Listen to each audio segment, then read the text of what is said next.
میرے دوستوں میں یہاں ایک جملہ کہتا ہوں، بعض لوگ اس غلطی میں مبتلا ہے کہ اللہ کے رسول کے زمانے میں تراویح 8 رکعت تھی اور حضرت عمر نے اپنے زمانے میں اس کو 20 کر دیا. ایسی کوئی بات نہیں ہے. اللہ کے رسول کے زمانے میں بھی 20 تھی، حضرت عمر نے بھی 20 ہی جاری رکھی. تو پھر حضرت عمر کا نام لیا کیوں جاتا ہے؟ اس کی ایک وجہ ہے. وجہ کیا ہے؟ حضور پاک علیہ السلام نے 3 دن تراویح کی جماعت کرائی، 3 راتیں. چوتھے دن حضور پاک علیہ السلام جماعت کرانے نہیں آئے تو صحابہ کرام بہت پریشان ہوئے کہ آج اللہ کے رسول نہیں آئے. وہ اپنے نوافل پڑھتے رہے.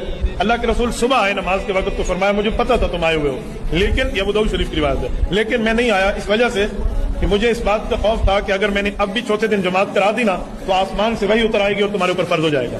خشیت ان یکتب علیکم، صحیح بخاری میں ہے، مجھے اس بات کا خدشہ تھا کہ کہیں وہی آ جائے اور تمہارے اوپر فرض ہو جائے تو تم مشکل میں پڑ جاؤ گے، لہذا آپ گھروں میں پڑھو.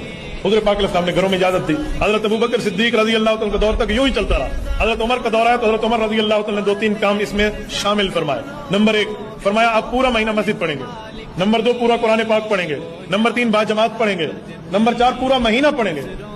صحابہ کرام نے کہا امیر المؤمنین یہ کیسی بات ہے؟ حضور علیہ السلام نے تو گھر میں پڑھنے کی اجازت دی اور آپ پورا مہینہ مسجد کی جماعت کے پابند بنا رہے ہیں. وجہ حضرت عمر نے فرمایا جب حضور پاک نے گھر میں پڑھنے کی اجازت دی تھی میں بھی تمہارے ساتھ شامل تھا یا نہیں تھا؟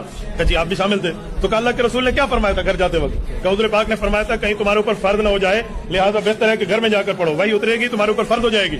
تو کہا ٹھیک ہے. اب حضور پاک چلے گئے دنیا سے، پردہ فرما گئے، جی پردہ فرما گئے، وہی ختم ہو گئی، جی وہی ختم ہو گئی. کہا اب وہی اتر سکتی ہے؟